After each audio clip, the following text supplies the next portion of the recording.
स्वागत है मेरी फेरी टेल एडवेंचर में।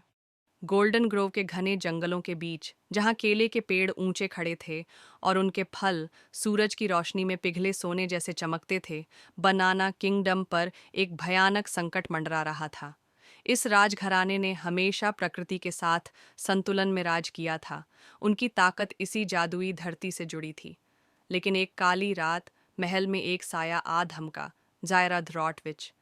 उसकी आवाज़ सूखी टहनियों की तरह चटकती थी और उसकी आंखें जलते अंगारों जैसी दहक रही थीं। जायरा ताबड़तोड़ सिंहासन कक्ष में घुसी। उसकी फटी पुरानी चादर के चारों ओर काला जादू लहरा रहा था। तुम्हारा राज्य फल फूल रहा है और मैं अंधेरों में सड़ रही हूँ, उसने दांत पीसते हुए कहा और अपनी टेढ़ी मेढ़ी छड़ी को जमीन पर दे मारा। जमीन हिल गई और एक सड़ी गली लहर पूरे राज्य में फैल गई। केले काले पड़ गए, पेड़ सूखने लगे और हवा में सड़न की बदबू भर गई। लेकिन सबसे बुरी मार पड़ी प्रिंसेस सोलारा पर, जो बनाना किंगडम की असली वारिस थी। उसके सुनहरे बाल फीके पड़ गए, उसकी चमकदार पीली ड्रेस भूरी हो गई और उसकी नसों में बहता जादू कमजोर पड़ने लगा। सोलारा कांप उठी, उसकी ताकत जैसे किसी ने चुरा ली हो। जायरा ने एक शैतानी हंसी हंसी। सूरज उगने से पहले तुम्हारा राज्य अंधकार में डूब जाएगा, लेकिन अगर तुम इस श्राप को तोड़ना चाहती हो तो तुम्हें इसका इलाज ढूंढना होगा। और वह छिपा है सबसे खतरनाक जगह पर, फॉरबिडन जंगल में। समय बर्बाद करने का कोई मौका नहीं था। सोलारा अपनी बुद्धि और माँ द्वारा दिया गया जादुई केला पेंडेंट लेकर सफर पर निकल पड़ी। रास्ता बेहद खतरनाक था। लताएं उसे जकड़ने की कोशिश कर रही थीं, नदियों में मछलियां दांत गड़ाने को तैयार थीं और जंगल के पेड़ों के बीच से अजीबोगरीब फुसफुसाहटें सुनाई दे रही थीं। लेकिन उसने हार नहीं मानी और उसके पेंडेंट की हल्की सी चमक उसे रास्ता दिखाती रही। जंगल के सबसे गहरे हिस्से में उसकी मुलाकात हुई वेक्स द स्पिरिट गार्जियन से, एक विशाल चमकते हुए तोते से जिसकी पंख नीले और सुनहरे रंग में झिलमिला रहे थे। सिर्फ सच्चे दिल वाले को ही मिलेगा मूनलाइट केला, वेक्स ने चेताया। यह फल ही जायरा के श्राप को तोड़ सकता है, लेकिन सावधान रहो, जायरा के शैतानी सेवक यहाँ कहीं भी छिपे हो सकते हैं। अचानक जमीन हिलने लगी और अंधेरे में से एक विशाल साया निकला, विनय माव सेपेंट, जो जायरा के काले जादू का सबसे खतरनाक जीव था। उसकी आंखें नफरत से चमक रही थीं और उसके लंबे जहरीले दांत टपक रहे थे। सोलारा ने फुर्ती से छलांग लगाई और अपने पेंडेंट का इस्तेमाल करके गोल्डन एनर्जी शील्ड बना ली। सांप तड़प कर पीछे हट गया। उसी पल सोलारा की नज़र एक प्राचीन वेदी पर पड़ी, जहां मूनलाइट केला टिमटिमा रहा था, जैसे आसमान से कोई तारा गिरा हो। सारे डर को पीछे छोड़कर सोलारा वेदी पर चढ़ गई, सांप के हमलों को चकमा देते हुए, और जादुई फल को पकड़ लिया। अचानक एक तेज सुनहरी रोशनी फैली, जिसने श्राप की सारी ताकत खत्म कर दी। जंगल फिर से हरियाली से भर गया और विशालकाय सांप साधारण लताओं में बदल गया। सोलारा ने मूनलाइट केले का पहला निवाला लिया और तुरंत उसके अंदर एक गर्माहट और जादुई ताकत जाग उठी। वह पूरी ताकत के साथ अपने राज्य की ओर भागी, जहां जायरा पहले से ही उसका इंतजार कर रही थी। लेकिन जब उसने सोलारा को जिंदा और मजबूत देखा तो गुस्से से चीख पड़ी, यह नामुमकिन है। सोलारा ने अपने पेंडेंट को उठाया और उसमें से एक जबरदस्त सुनहरी लहर निकली। पूरी सल्तनत उसमें नहा गई और जायरा का काला जादू पल भर में नष्ट हो गया। वह दर्द से चीखती रही जब तक कि उसका शरीर धुएं में बदलकर पूरी तरह गायब नहीं हो गया।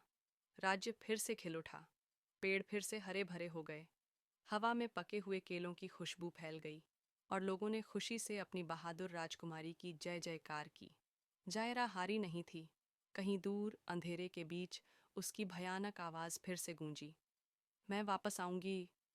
प्रिंसेस सोलारा चांदनी में नहाए जंगल से होकर गुजर रही थी। उसका दिल तेजी से धड़क रहा था। जायरा का श्राप खत्म हो चुका था, लेकिन अजीब सा डर अब भी हवा में मौजूद था। उसकी जादुई पेंडेंट की सुनहरी रोशनी हल्की हल्की टिमटिमा रही थी, जैसे किसी छिपे खतरे को महसूस कर रही हो। वह अकेली नहीं थी। पेड़ अजीब तरीके से सरसराने लगे और घने कोहरे ने उसके घोड़े के पैरों को घेर लिया। फिर एक धीमी और सर्प जैसी आवाज रात की खामोशी में गूंजी, तुमने सिर्फ एक जंग जीती है, छोटी राजकुमारी, लेकिन ये लड़ाई अभी खत्म नहीं हुई। सोलारा ने तुरंत अपने घोड़े को रोक लिया। सामने आओ, उसने पेंडेंट कसकर पकड़ते हुए कहा। कोहरे के बीच एक काली परछाई उभरी, सांप की तरह लहराती हुई। कुछ ही पल में वह एक नकाबपोश शख्स का रूप ले चुकी थी। उसकी आवाज़ मुलायम थी, लेकिन उसमें खतरे की झलक थी। जायरा का जादू जितना तुम समझती हो, उससे कहीं ज्यादा गहरा है, प्रिंसेस सोलारा। अंधेरा अब भी छिपा है, सही वक्त का इंतजार कर रहा है। सोलारा कुछ कह पाती, इससे पहले ही हवा में एक तीर सनसनाता हुआ आया और उस परछाई के सीने से जा टकराया। वह धुएं में बदलकर गायब हो गई। सोलारा चौंक गई और तेजी से पीछे मुड़ी। एक रहस्यमयी शख्स क्लियरिंग के बीच खड़ा था, अपने तीर कमान को नीचे करते हुए। वह लंबा था, उसके बिखरे हुए काले बाल और तूफानी आंखें किसी रहस्य से भरी लग रही थीं। उसकी कवच पर एक अजीब सा चिन्ह बना था, ऑब्सीडियन किंगडम का निशान। वह राज्य जो सालों पहले अंधकार में समा चुका था। सोलारा ने सतर्कता से पूछा, तुम कौन हो? वह हल्का सा मुस्कुराया। एक राजा जिसके पास कोई ताज नहीं है। उसने हल्की सी झुककर सलाम किया।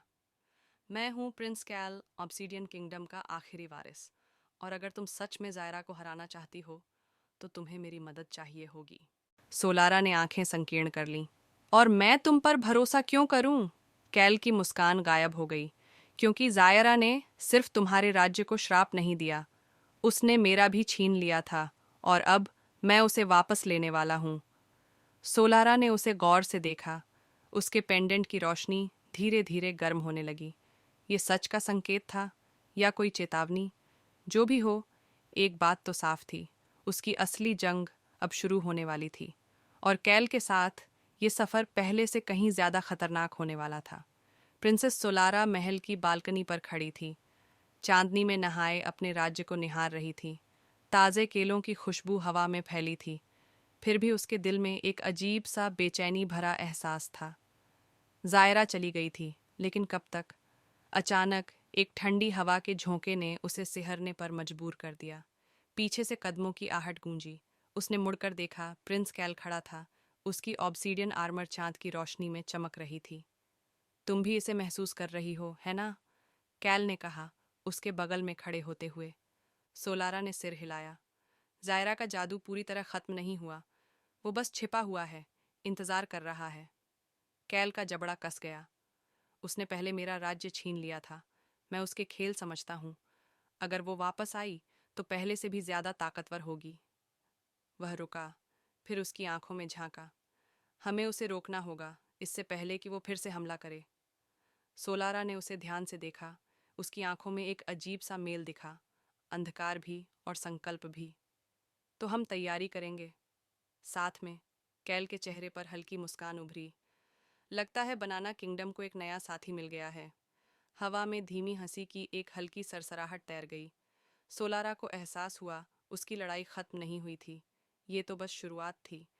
माँ पापा से प्यार करने वाले बच्चे चैनल को ज़रूर सब्सक्राइब करें। धन्यवाद।